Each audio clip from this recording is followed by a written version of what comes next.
श्री विष्णु भगवान का पूजन शंख के जल से करना चाहिए।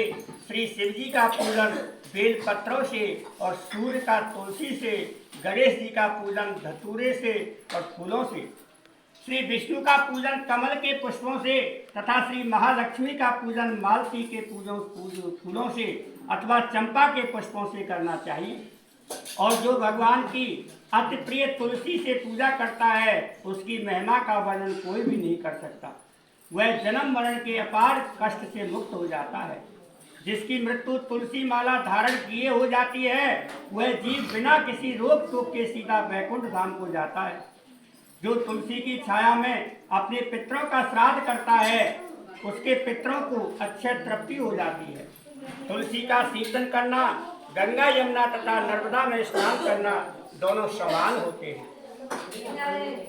उस तुलसी जी के वृक्ष उगाने और सींचने से तथा केवल स्पर्श करने से मनुष्य के मनसा वाचा कर्मणा ये तीनों प्रकार के पाप नष्ट हो जाते हैं। इस प्रकार कार्तिक मास में व्रत करने वाला, तुलसी जी की शांत चित्त से पूजन करने वाला, प्रदक्षिणा करने वाला और नमस्कार करके हाथ जोड़कर प्रार्थना करे कि हे हरि की परम प्रिय, देवताओं ने तुम्हें मनाया और मुनीश्वरों ने तुम्हें मनाया, पूजन किया, सो मैं भी तुम्हें नतमस्तक नमस्कार करता हूँ। इस प्रकार से प्रार्थना करनी चाहिए।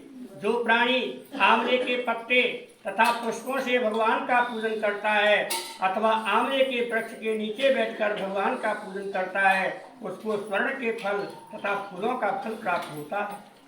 जो मनुष्य द्वादशी को तुलसी तथा आंवले के पत्तों को तोड़ता है वह घोर नरक को भोगता है।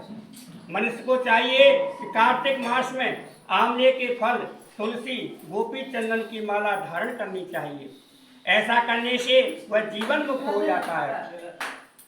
व्रत करने वाला मनुष्य भोजन के पश्चात चंदन पुष्प पान तथा दक्षिणा देकर ब्राह्मणों को संतुष्ट करना चाहिए। संपूर्ण कार्तिक मास में पृथ्वी पर शयन करना चाहिए तथा ब्रह्मचर्य का पालन करना चाहिए। केवल 1 मास तक पत्तल में भोजन करना चाहिए और मौन व्रत धारण करके रहना चाहिए, कम बोलना चाहिए। वह प्राणी वीर धीर क्रांति दान होता है। जो मनुष्य एक समय आंवले के वृक्ष के नीचे पूर्ण कार्तिक मास में भोजन करता है उसके 1 वर्ष के समस्त पाप नष्ट हो जाते हैं। व्रत करने वाले को शहद, कांजी, दाल, तेल, कच्चा भोजन, दूसरे का अन्न तथा कोई भी तामसी भोजन नहीं करना चाहिए। रविवार को आंवला का पूजन नहीं करना चाहिए और न आंवला खाना चाहिए, ये वर्जित है। देव, गाय, वेद तथा पर निंदा नहीं करनी चाहिए। मांस इत्यादि का सेवन तो बिल्कुल नहीं करना चाहिए। मिट्टी में उत्पन्न हुआ नमक, मसूर, बासी भोजन, तांबे के पात्र में डाला हुआ दूध इत्यादि से सब मांस के समान ही माने जाते हैं, अतः इनका प्रयोग नहीं करना चाहिए। केवल स्वयं अपने लिए बनाया गया भोजन भी मांस के समान होता है।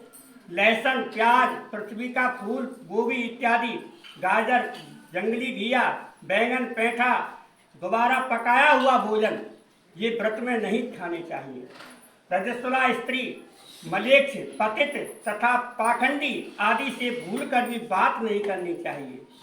एकम को पेठा, परवा को, जौज को बैंगन, तीज को पृथ्वी का फूल, चौथ को मूली, पंचमी को बेलफल, छठ को कलिंदा और सप्तमी को आंवला, अष्टमी को नारियल, नवमी को जंगली घिया, दशमी को परमल, एकादशी को बेर, द्वादशी को मसूर की दाल, त्रयोदशी को पान, चतुर्दशी और अमावस्या तथा पूर्णमासी को नारी का शाक भूल कर भी नहीं करना चाहिए। बोलो विष्णु भगवान की जय। चलो बोलो वृंदावन बिहारी।